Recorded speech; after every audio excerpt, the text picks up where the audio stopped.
In our current economy, we are in a situation to where we are thrown all this information from the media.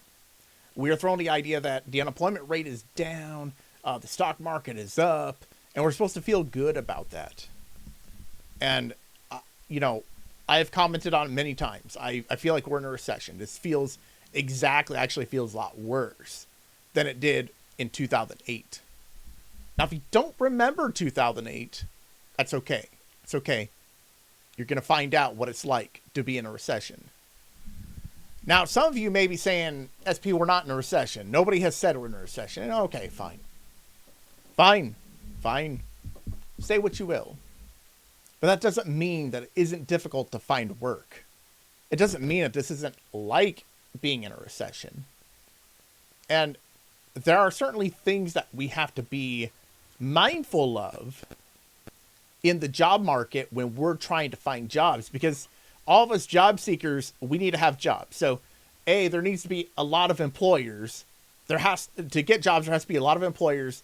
There has to be good pay. The economy has to be good. Things have to be running really well for us to all work. Now, keep in mind, we got thousands upon thousands of people who don't want to work. And still, people are struggling to find jobs. Just imagine if everybody in the United States wanted to work. Man, it would be really tough in that case. And so just to kind of bring up the point that even CNN, we have on CNN here an article, it's a little old. Americans are suddenly finding it harder to land a job and keep it. Job seekers have been calling the shots for nearly 4 years as employers struggle to fill millions of openings to meet an onslaught of demand coming out of the pandemic. Many employers couldn't even require that workers return to the offices, fearing they would quit. And if those workers did end up leaving, they'd most likely find another job that suited their preferences pretty quickly. Plus, there was a good chance that they'd earn even more money by switching jobs, too. But the tide is starting to turn.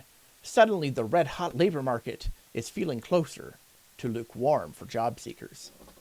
Now, I've been saying this for a while. I've been saying this for quite a few months. I've seen comments where people say, "No, SP, you're wrong. We're not in a recession." I'm like, all right, cool. You believe what you want to believe. But even CNN is saying this. Even CNN. Okay, they may not be saying recession, but even they're saying it's tough for job seekers. Okay, here they continue. They say the unemployment rate rose to a 3-year high of 4.1 in June with 6.8 million people unemployed. At that time a year ago, the unemployment rate was 3.6 and 6 million people were unemployed. The rising unemployment rate, driven primarily by more people entering the workforce, means that it's getting more competitive for job hunters to get hired.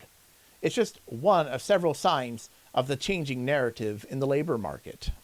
We went from, how is the job market defying gravity, to, let's hope it doesn't hit the ground any faster, Luke Pardue, policy director at the Aspen Institute Economic Strategy Group, told CNN. Okay, then they have a section here that says, pay increases are leveling off. Economists have been closely watching the pace at which workers are leaving their jobs, since it serves as a signal for workers' willingness to test the labor market's waters. The quits rate has held steady at 2.2% for several months, including reaching 3% during the pandemic. All right, so I think we painted a pretty good picture that CNN, that things are not going that great.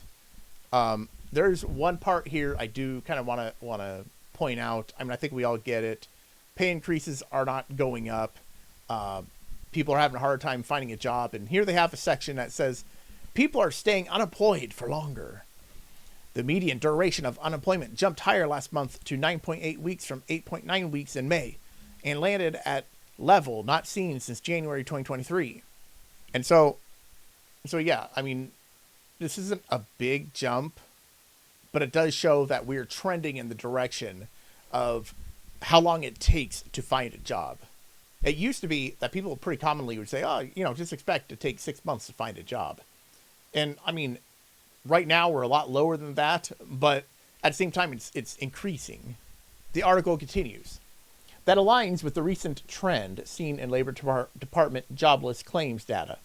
Continuing claims for unemployment benefits, which are filed by people who have received benefits for at least a week or more rose to 1.858 million during the week that ended June 22, marking their highest level since November 2021. So yeah, I'd just say that this is a pretty good evidence that things are certainly not heading in the right direction. And then there's another section here. It says some industries are laying off more workers than they're hiring. I think that's definitely true. More companies are going with a skeleton crew scenario where they're just saying, well, we've been able to make it without Jimmy and Jane, so why hire another Jimmy and Jane, right? So let's just stick with what we've got and hope it all works out. So there is that one. But we have this article from CNBC titled, Why the Current Job Market Has Been Such a Bad Match for the College Degree and Recent Grads. Now, this came out a week ago on July 14th. It says, let's see, it has some key points here. Let's just get to the article. Okay, they basically talk about somebody who got a degree in 2021 with a master's degree in social work. She applied for 400 jobs. From that crop, she landed 3 interviews. This person commented, I was told an MSW was the golden ticket and that I would be for sure to find a job. I did everything by the book, had a 4.0 GPA, worked with career services, and quadruple checked my resume. I did everything by the book, and I still couldn't land a job, said Wells. Yeah, so we kind of get it. I mean, for the most part, this is mirroring exactly what I'm running into with job seekers. The job seekers I've run into have applied for 1,000 jobs. They put in a lot of effort. They try to make their resume perfect. And unfortunately, the sad part is if you don't make your resume perfect and somebody does see your resume, then you're still not going to get the job. So you do have to still do these things regardless. The 4.0 is still a good thing. But the thing is, it's easy. It's easy for employers to find the 4.0 perfect resume person. It's easy because of the internet. Okay, let's see if this article has anything else for us. A new bifurcation in strong labor market. What we are expecting now is a bit of bifurcation of the job market. The roles that need filling are often very heavily skewed towards those with less than a bachelor's degree. We are hearing this from students, but also seeing labor market data back it up. For instance, Lightcast data showed that job openings for bachelor degree holders with 2 years or less of experience from January through May of 2023 to January-May 2024 saw little difference in top occupations, industries, and skilled demand. However, there were 148,000 fewer job postings in that period for 2024 than 2023. For jobs that don't require a degree, openings are up slightly from last year, from 65% of postings in 2023 to 65.75% of postings in 2023 to 65.98% so far in 2024. However, according to their data, 8 of the top 10 job postings in March were ones that did not require a college degree. So we got a couple things going on. The most important factor is that there are not a lot of opportunities. There are fewer jobs. This is the one component out of all of these articles. And whenever I see CNN on TV or whenever I see anybody talk about this, this is the one component they're missing. There are no jobs. And it's not because the opportunities aren't possible. It's that there are just fewer companies. And see, we forget about this component. We need the companies, people. Because a lot of times, one company will buy from another company. But if all the companies combine, then what will be left? Just super massive large companies that only work with other super large massive companies. What a concept. During COVID, a ton of businesses were lost. Whether they were just restaurants or whatever, a lot of companies went under. The number of media companies has gone down, research companies, restaurants. A lot of companies have been going down. And when there are fewer companies, there's going to be fewer opportunities. But not just fewer opportunities, but fewer good opportunities. And these are the things that are lost on a lot of people that write these articles. And they kind of miss on the real issue. The real issue here is that when you have a system that is capitalism, I know it's kind of a dirty word these days, people have the opportunities to make something of themselves. They could say, my life sucks, but you know what? I could do this one thing and I can make a business around it. And I can grow a business. I can hire people. I can grow. I can make money. And when people do that, when they are small businesses, they grow and they're able to add people. They're able to hire people, give people opportunities. But in our country and around the world, really, we have beat up capitalism so much because we have all these crazy, evil corporations that just want to work with the government and they want to starve out all the little companies. So capitalism has been demonized to the point to where, I don't know, we keep acting like it's wrong to open a business. It's wrong to want to work for yourself. And more importantly, it's wrong to want to make profit. Now, what has happened is there are so many of these companies that barely scraped by because they took out too many loans or whatever it was. And when COVID hit, poof, they couldn't survive. They couldn't keep going. They had to shut their doors. And we don't like to talk about that. We have not recovered. We put too much emphasis on the super large corporations and not enough emphasis on starting new companies.